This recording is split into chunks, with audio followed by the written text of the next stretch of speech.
Hey y'all, welcome back to Medicine with Vix. That's me. I'm a first year medical student at UICOM in Chicago, and I'm here to tell you or keep you up to abreast of all things about my pre-med journey to my med school journey, everything in between, a little bit about my personal life. Yeah, so here we go. I just completed block 4, which was cardio and Pulm, and going into it, all of the M2s told us that this would be the most difficult exam of our first year. So going into it, I was scared. I was literally scared for my life, which sounds crazy because it's just school, but I mean, my world kind of revolves around school. And if someone is telling me that this is going to be the most intense, the most difficult, I just didn't really know what to think. So in today's video, I'm going to talk to you about my feelings throughout block 4, what I did or how I switched the game up to be successful throughout the block, or to be successful during the exam, and what I did to just continue to learn and grow throughout the block, and all those little things in between. So keep watching so you can hear it all. Okay, check me out.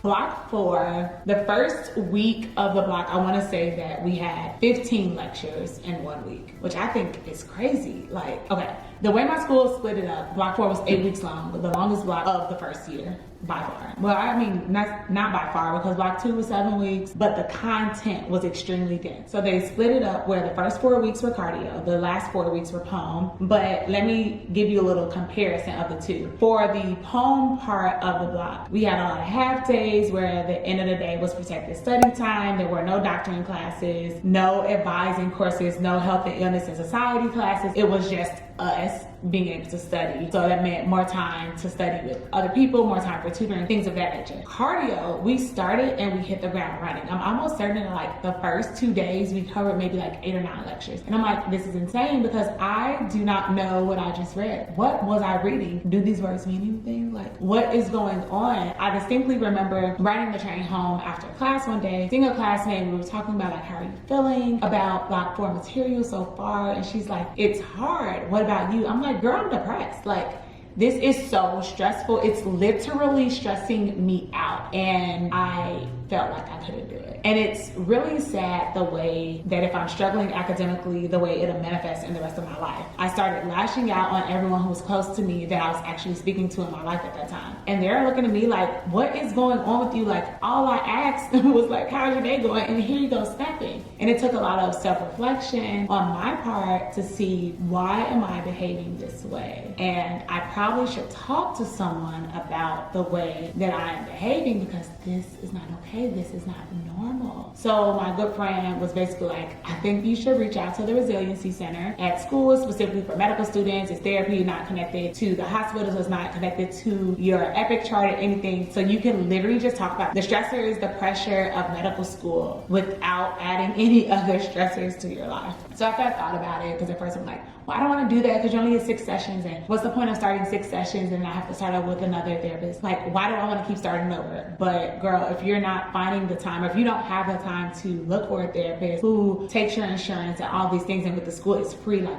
why not utilize the resources that are available to you? So this is like me talking to me, because why was I making up excuses as to why I couldn't get the help that I needed or that I truly deserved? So after I did the self-reflection, I realized that I was depressed and that I needed to talk about it. It was depression because of academic stress. And like, cardio was moving very, very quickly, and we started off with physiology, and in the past when I taken physiology, I wasn't the strongest at it. And I have this bad habit of telling myself if I did poorly in something before, or if I had to work really hard at something before, I'm not good at it. That's not true. It just means that you have to change your approach. An altered approach is not bad. It's just something you're not used to. So I had to get that under control, and once I was able to put a label to my feelings, I was able to apologize for my actions and ask for forgiveness. I reached out to the resiliency center, been meeting with the therapist like every other week, every 3 weeks. It has tremendously decreased my stressors. Love that for me. So now, back to block 4, like academically and less like personally, right? So I had put in a request to get a one-on-one tutor, because since the end of block 1, I had a small group tutor. It was cool, but I really thought, or truly knew that I desired to have that one-on-one attention, to address my areas of improvement, and to also highlight my strengths, to know that it's not that you don't get everything. No, there are some things that you get, but you're kind of like tricking yourself into thinking that you're incapable of mastering this material, which is not true. Stop lying to yourself. Like, wow. So I get this one-on-one tutor, but we don't start until the end of week 2. So now by the end of week 2, we have done over 20 lectures, maybe like 22 lectures, something like. Cardio was crazy intense. And she started the session by asking, what is it that you want to focus on this block? And I'm like, well, I mean, I just started the block. What do you mean? What do I want to focus on? What are some areas that you have struggled with during the past 3 exams that you want to improve upon on this exam? So I told myself, Vicky, you are not a liar to other people, but you are a liar to yourself. So personally, we're going to work on stop lying. So I need to work on anatomy, pathology, and histology. These are things that I do not enjoy. So they are things that I avoid until the week of the exam, and then it turns into leading up to the exam. I'm like, well, I'm going to just take the L on that. Well, girl, you got to stop taking L's on things that are 15% of your grade, because that is 15% that could get you, well above the minimal pass level, meaning less stress. Less stress means less anxiety. Less anxiety means, we're living a good life. Like, come on, girl. Be honest with yourself. So I tell my tutor this, and she's like, okay, great. These are 3 things we're going to work on. In addition to that, I'm going to highlight the high yield content for the block to ensure that you're mastering it and that you are adequately prepared to take your exam. How often do you want to meet? Wait, what? We can meet more than once a week and more than 1 hour a week? Like, what do you mean? We met twice a week, 2 hours per session. So I have this one-on-one tutor for 4 hours weekly, a small group tutor for 1 hour weekly. I'm like, okay, girl. We are getting out of our comfort zone. We are doing the thing to address our inadequacies to be better. Love that for me. Love that. And then I also established like a small group, and that wound up changing mid-block, where I went from a small group to a one-on-one study partner. But all in all, I think what really, really worked for me was advocating for myself. Knowing that it was okay to not be succeeding or excelling at the level that I knew that I was capable of, but what was I willing to do to reach the next level? Was I going to stay in my comfort zone, or was I going to maneuver around and shake some stuff up to ensure that I was better? So that one-on-one tutor, the study group, and really addressing those weaknesses. Like, to this day, I think on my last test, I did really well on histology and pathology. Anatomy wasn't too heavy for cardio Pulm. I did well, but just looking back at when we first started anatomy for MSK, musculoskeletal, and derm, yeah, there are some deficits that I have, and the only way I'm going to get better is if I continue to work on those areas and not to ignore them. What I can truly say to you, if there's something that you're struggling on and you know that you want to get better, like address it. Don't ignore it, because it's not going to go away. And even if it doesn't show up on that one exam, are you okay with knowing that there's some material that you just ignored and you just don't know?